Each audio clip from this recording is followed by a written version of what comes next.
Meus amigos, há uma palavra bonita em João capítulo 3, versículo 35. Eu quero estar com você. O versículo é pequeno, mas tem muita informação.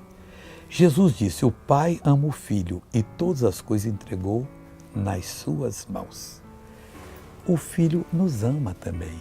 Entregou todas as coisas nas nossas mãos. Ele disse claramente: assim como o Pai me enviou, também vos enviei a vós. Permanecei no meu amor.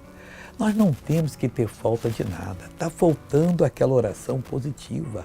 Tem muita choração, oração com choro. Deus, eu não aguento. Deus. Deus não está dando bola para isso, porque não é assim que Ele mandou a gente orar. Nós temos que crer que toda a revelação que nos dá na palavra é propriedade nossa. Aquilo é nosso. Nós devemos segurar, lutar com aquela fé e vencer o inimigo, porque é desta maneira que Deus quer nos abençoar. E vai nos abençoar poderosamente.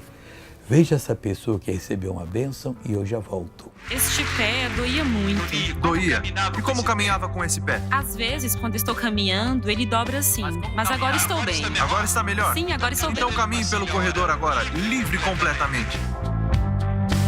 Olha, eu voltei para unir a minha fé com a sua, para lhe abençoar. Não importa quem você seja, eu paraliso toda ação maligna e digo: saia da sua vida em nome de Jesus Cristo. Está repreendido o câncer, está repreendida a hepatite A, B, C, está repreendida a leucemia, a AIDS, qualquer doença autoimune, o lúpus.